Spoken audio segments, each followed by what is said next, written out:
तो demon emperor के इस एपिसोड में हम देखते हैं कि एम्परर और मिस डान बाहर की तरफ जा रहे होते हैं, पर तभी वो लोग देखते हैं कि उनके सामने टियान और बाकी सब खड़े हुए होते हैं और उन्हें देखकर एम्परर मिस डान को भगाने लग जाता है और कहता है, शू शू तुम मेरे पीछे क्यों आ रही हो, तुम कहीं और जाकर खेलो।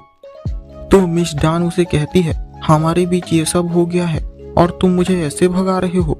तो एम्परर कहता है, हमारे बीच क्या हो गया है, मैंने बस तुम्हें एक बार किसी तो किया है, और वो भी जियानहू मैंसन को हेल्प के लिए मनाने के लिए और तुम्हारे टावर को बचाने के लिए, समझी ना तुम। और फ्यूचर में इसके बारे में कभी भी बात तक मत करना, तुम्हारे साथ मेरा कोई लेना देना नहीं है। और फिर वो वहां से जाने लगता है। तो मिस डान उसे कहती है, ये लोग यहाँ पर इसलिए आए हैं ना क्योंकि तुमने इनकी इंसल्ट की है, तो चलो हम जल्दी से यहाँ से भाग जाते हैं। तो एम्परर कहता है, हाँ पर ये मर्दों का मामला है, इसलिए तुम इससे दूर ही रहो और फ्यूचर में तुम तो मुझसे दूर ही रहना। फिर एम्परर उन सब के पास जाता है और अपनी थंडर रिंग को दिखाते हुए कहता है, तो गाइस काफी वक्त हो गया है मिले हुए। और उसे देखकर टियान कहता है, तो सच में ये तुम ही हो, अगर तुमने मुझे उस वक्त डरपोक नहीं कहा होता तो मुझे तो यकीन ही नहीं होता कि ये तुम ही हो। और वैसे मेरी सिस्टर इन लॉ कहाँ है। लेकिन फिर मास्टर जीव कहते हैं, ब्रदर मैं तुमसे कुछ पूछना चाहता हूँ कि तुम्हारा उस वक्त क्या मतलब था, क्योंकि तुम जानते तो हो ना कि हमने अभी इंपीरियल गेट को पूरी तरह से ऑफेंड कर दिया है। तो ये सुनते ही न्यू कहने लगती है, क्या ब्रदर इसका मतलब ये जाओ फान है। और फिर टियान भी कहता है, हाँ तुम्हारा क्या मतलब था, और मुझे पता है कि इसके पीछे कोई तो कारण होगा ही जरूर, लेकिन अभी तुम मुझे ये मत कहना कि तुमने मुझे फिर से इस्तेमाल किया है, क्योंकि हमने साथ में जीने मरने की कसम खाई है। और फिर एम्परर कहता है, तुम दोनों ही हो जिन पर मैं सबसे ज्यादा भरोसा करता हूँ और मेरा यकीन मानो, अगर ये जरूरी नहीं होता तो मैं तुम दोनों को कभी भी ऐसी डेंजरस सिचुएशन में नहीं डालता, पर अब जब तुम इस डेंजरस सिचुएशन में आ ही चुके हो तो तुम्हें भी मेरे प्लान में शामिल होना होगा। तो सब पूछते हैं, तुम्हारा क्या मतलब है। तो फिर एम्परर कहता है, तुम लोगों को नहीं दिखाई दे रहा है क्या कि जाहिर है द इंपीरियल गेट 7 फैमिली को यूनिफाई कर रहा है। तो ये सब लोग सुनकर हैरान होकर पूछते हैं, क्या 7 फैमिली का यूनिफिकेशन ये तुम्हें कैसे पता चला। एम्परर कहता है, मुझे पक्का तो नहीं पता है, मैं बस अंदाजा लगा रहा हूँ, क्योंकि जब होंग उस पालकी से बाहर निकला था उसने टियान की तरफ हाथ बढ़ाया था, पर उसने उसे मना कर दिया था। और अगर वो एक एरोगेंट लड़का होता तो उस टेबल के लिए डिस्कशन उसकी एक इंपीरियल माइंड ट्रिक थी, और उसी वजह से ही हमें बाहर से लग रहा है कि उसने ये जानबूझकर जियानहू मैंसन को ह्यूमिलेट करने के लिए किया और अपने गुस्से को जाहिर किया, पर असलियत में तो उसने इस सब से अपने 2 गोल्स को अचीव किया है। पहला है कि उसने इन सब से हुयू टावर के ओनर्स के स्टेटस को कमजोर कर दिया है, और उसके साथ ही जियानहू मैंसन और हुयू टावर के रिलेशनशिप को भी खराब कर दिया है। और दूसरी चीज ये है कि इससे उसे पता चल गया कि यहाँ पर 3 टाइप्स की फैमिली हैं। पहली टाइप की फैमिली है दी ओबीडियंट, यानी जो लोग उसकी बात सब मानते हैं। दूसरी टाइप है दी अनसेटिस्फाइड, यानी जो लोग उसके फैसले से सहमत नहीं होते हैं। और तीसरी टाइप है दी वॉल ग्रास, यानी जो लोग उसके तलबे चाटते हैं। और ये जाहिर है कि यूमिंग वैली और मेडिसिन किंग पैलेस उसके लिए 2 खास फैमिलीज हैं, जबकि दूसरी तरफ हम देखें तो हुयू टावर, जियानहू मैंसन और क्यूइनलॉन्ग पेविलियन ऐसी फैमिली हैं जो उसके हर फैसले को गलत बताते हैं। और तुम लोग अपने दिमाग में ये बात डाल लो कि the imperial gate family 7 family को यूनिफाई तो करना चाहता है, पर तुम लोग उसकी उस लिस्ट में हो जिन लोगों को खत्म करना चाहता है, और इसलिए उनसे पीटे जाने से पहले क्यों ना हम ही उन्हें पीट दें, और अब है फाइट बैक करने का। और ये सब सुनकर सब लोग सोच रहे होते हैं, तो ये बात है, अब मुझे सब समझ में आ गया, उसके पीछे का कारण पता चल गया कि होंग ने आखिर सारी फैमिली से ऐसे रूडली बिहेव क्यों किया और सारे लोगों से लड़ाई क्यों मोल ली। और इससे पता चल गया कि वो कोई एरोगेंट नहीं है, बल्कि वो तो चूज कर रहा था कि अगली बार वो किस फैमिली से निपटेगा।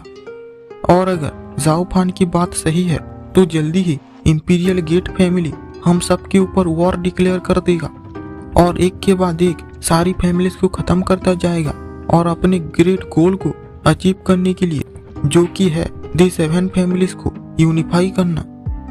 लेकिन फिर न्यू कहती है, पर ये तो तुम्हारा सिर्फ अंदाजा है ना, अगर तुम्हारे अंदाजे के मुताबिक सब कुछ नहीं हुआ तो हम तो बेकार में ही इंपीरियल फैमिली के साथ मुसीबत मोल रहे हैं। तो एम्परर उसे कहता है, हाँ तुम सही कह रही हो, पर तुम ही ये खुद सोच सकती हो कि उनसे लड़ने में बुराई ही क्या है। ये तो अच्छा ही है ना कि उनके अटैक करने से पहले हम ही उन पर सरप्राइज अटैक कर दें। और अगर मुझे थोड़ा सा भी अंदेशा हुआ कि वो लोग कुछ करने वाले हैं, मैं उससे पहले ही उन सबको मिटा दूंगा। और फिर टियान कहता है, अगर इंपीरियल गेट हम सब 7 फैमिलीज पर पहले से ही नजर रखे हुए है, तो अगर हम होयू टावर के मामले में पड़े या ना भी पड़े उससे क्या फर्क पड़ता है। अभी तो तुमने कहा ना कि हमें होयू टावर को सपोर्ट करना होगा, इससे तो वक्त से पहले ही हमारी लड़ाई उनसे शुरू हो जाएगी। एम्परर कहता है, हाँ सच में होयू टावर सारे 7 फैमिलीज में सबसे कमजोर है और वही जल्दी ही कोलैप्स करने वाला है, और इसीलिए तो द इंपीरियल गेट फैमिली उन्हें ही सबसे पहले निशाना बनाएगी।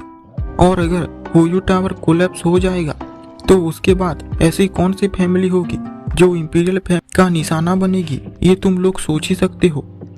इसलिए तुम लोग जान लो कि होयू टावर तुम्हारे लिए एक दरवाजा है, और अगर एक बार ये दरवाजा टूट गया तो दी इंपीरियल फैमिली उसमें से घुस आएगा और बाकी सारी ग्रेट फैमिलीज पर भी कब्जा कर लेगा।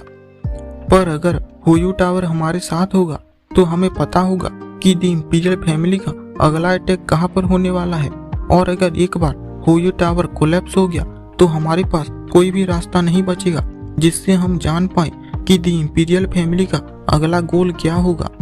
लेकिन फिर टियान एम्परर से कहता है, पर तुम्हारे बारे में क्या, मैं तुम्हें जहाँ तक जानता हूँ तुम कभी भी अपने फायदे के बिना किसी के लिए कुछ भी नहीं करते हो। तो एम्परर स्माइल करता है और फिर वो न्यू से पूछता है, क्या तुम्हें हमारे 10 ईयर कॉन्ट्रैक्ट के बारे में याद है। तो न्यू कहती है, तुम उसी कॉन्ट्रैक्ट की बात कर रहे हो ना जिसमें तुम लू फैमिली को 10 सालों में ही दी 7 फैमिली से भी बड़ा बना दोगे। एम्परर कहता है, हाँ बिल्कुल सही कहा, इसलिए सब चीज में मेरा फायदा ये है कि मैं इस वक्त अभी इंपीरियल फैमिली को स्लो करना चाहता हूँ, ताकि उसी वक्त लू फैमिली बहुत बड़ी हो पाए, और जब तो वक्त आएगा हम पूरी दुनिया के सबसे बड़ी फैमिली बन चुके होंगे। और फिर मास्टर जीव कहते हैं, तो इसका मतलब हुआ कि हमें हमारी फैमिलीज को बचाने के लिए पहले एक साथ मिलकर होयू टावर को बचाना होगा। लेकिन फिर भी अगर तुम ये पहले कहते तो ज्यादा अच्छा होता, क्योंकि अब जब उन दोनों फैमिलीज के बीच एग्रीमेंट हो चुकी है तो अब उसमें दखल करने की कोई वजह नहीं रही है। टियान भी कहता है, तुम तो उस मेडिसिन किंग से कंपटीशन करने वाले हो ना, पर वो तो तुम्हें अपनी उंगलियों पर नचा देगा। तो एम्परर उसे कहता है, तुम्हें सच में लगता है कि मैं ऐसा होने भी दूंगा। ये सब इसलिए मैंने किया क्योंकि वो लोग ऐसी आसानी से होयू टावर को जाने नहीं देते, पर तुम लोगों को इसके बारे में चिंता करने की जरूरत नहीं है। तो तुम्हें बस फ्यूचर में मेरी मदद करनी है और होयू टावर को खत्म नहीं होने देना है। मास्टर जीव कहते हैं, तो हमें चिंता करने की जरूरत नहीं है, तो क्या तुम्हारे पास एक प्लान है। तो एम्परर सबसे कहता है, यह बस एक एल्केमी है जो मैं मेडिसिन किंग को दिखाना चाहता हूँ। तो ये सुनकर टियान कहता है, मेडिसिन किंग एक 7th ग्रेड का एल्केमिस्ट है, और दी 7th ग्रेड एल्केमिस्ट को पूरी टियानयून एम्पायर में सबसे बेस्ट समझा जाता है, और मेडिसिन किंग तो अपने मेडिसिन किंग पैलेस का नंबर 1 एल्केमिस्ट है, और मेडिसिन किंग एक एब्सोल्यूट मास्टर है, और उसे तो पूरे टियानयून एम्पायर का भी बेस्ट कहा जा सकता है। और तुम पागल हो क्या जो उससे लड़ने की बात कर रहे हो। और यहाँ मास्टर जी सोच रहे होते हैं, क्या इसने इतनी छोटी एज में ही अपनी कल्टीवेशन के साथ ऐसी अचीवमेंट को पा लिया है। ये लड़का आखिर किस तरह का मॉन्स्टर है, और इस दुनिया में एल्केमी और फॉर्मेशन दोनों ही बहुत ही ज्यादा यूनिक हैं, पर इसके पास तो ये सब है। और इस लड़के ने अपनी इतनी छोटी एज के बावजूद इन सबको हासिल कर लिया। और वैसे तो मुझे पहले से ही पता था कि जाओ फान की एल्केमी कोई साधारण एल्केमी नहीं है, पर मैंने ये कभी नहीं सोचा था कि इसकी एल्केमी 7th ग्रेड पील को भी बना सकती है। लेकिन फिर एम्परर कहता है मेरे बारे में इतना ज्यादा मत सोचो, और वैसे भी मैं उनके साथ एक मीटिंग करने वाला हूँ, तो शायद मैं ना भी जीत पाऊं।